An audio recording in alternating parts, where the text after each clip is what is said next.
So Bruno Surace comes out and has a lot of things to say about the Canelo Alvarez situation because he felt like he was going to face off against Canelo with a victory over him Munguia. But that was old news as far as him just calling him out. But recently he was speaking on the whole 168 division and he was just bringing out some details ever since he was able to go out there and knock out Jaime Munguia in Tijuana in Mexico in front of his fans. He felt like the division at 168 is kind of hard to adjust to already, not because of just the weight of performance, but he's not a natural 168. So over time he would naturally have to be wanting to go to 168 uh in his career because like I've said, he's naturally a 168. I mean 160. And at 168, he already has people that, he's already friends with at 68. That's kind of like in the same position as him. Christian and Billy being one guy. They're kind of in the same position, not really. With him being having a knockout win upset over Jaime Munguia, it definitely puts Bruno in the same position. He goes out there and knocks out Jaime Munguia again, he might be over Christian and Billy, but in the rankings. But as far as at 160, I told people months ago, the guy's a 160.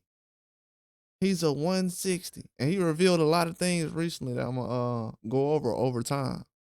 So if you're a boxing head, I'm gonna definitely drop a couple of tidbits out. I say we got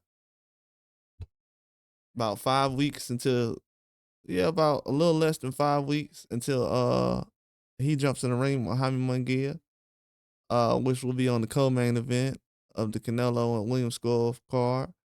But I don't know. It's gonna say a lot about what's gonna happen in boxing, but as far as him going back to 160, it makes a lot of sense. I told people. Jaime Munguia got knocked out by 160 with 4 or 5 knockouts, with 4 knockouts. It wasn't just that the fact the guy was a guy who only had 4 knockouts. It was the fact that he was a 160 that got me.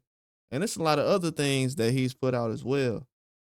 Tonight, actually, I think I'm gonna come back on here and I'm gonna reveal some of those details. Later on, I'm gonna have to put it as members only because a lot of this stuff I'm gonna have to go over first, really dissect it. I'm just gonna go through the information and lay it all out because a lot of this stuff kind of, connects what I've been talking about recently. Don't want to say too much, but as far as in this, him going back to 160, that's huge news. This dude is actually smart, man. Very intelligent when it comes to boxing.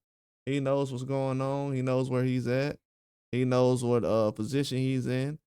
He knows that he's possibly far away from a fight with Canelo unless he goes out here and has a spectacular fight against Jaime Munguia. That will put him in a position, but I don't know. It'll be tough for him to actually try to wait until next year to get a fight with Canelo Alvarez. He would have to go undefeated and do some other spectacular things to the point where he's done too much to get overlooked. But man, he's making a splash right now. And for him to be able to be at 168 and he's not even a natural 168 and to do that against Jaime Munguia, it was a huge statement. It's something that a lot of people don't talk about. A lot of people don't talk about this situation.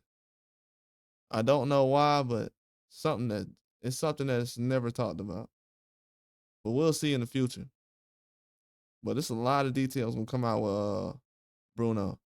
It's a lot of things coming out. Bruno Sawachi has a lot of things he's bringing to the table. I'm talking about this guy's. I don't know. He kind of reminds me of like a Nathan Padley. I mean Josh Padley. I don't know why I keep calling him Nathan. Josh Padley. Uh, it kind of reminds me of him in his situation because he's a very good boxer, but these guys are not full time. So they're actually better than a lot of prospects and the high ranking fighters who actually do this full time. They do it full time, but it's not like they have millions behind them. You know what I'm saying? It's just like guys that's going out here and making a splash and making something happen. Definitely the top from their country. That's why they're able to get these title fights and get into these big fights. But at the same time, you gotta look at the landscape.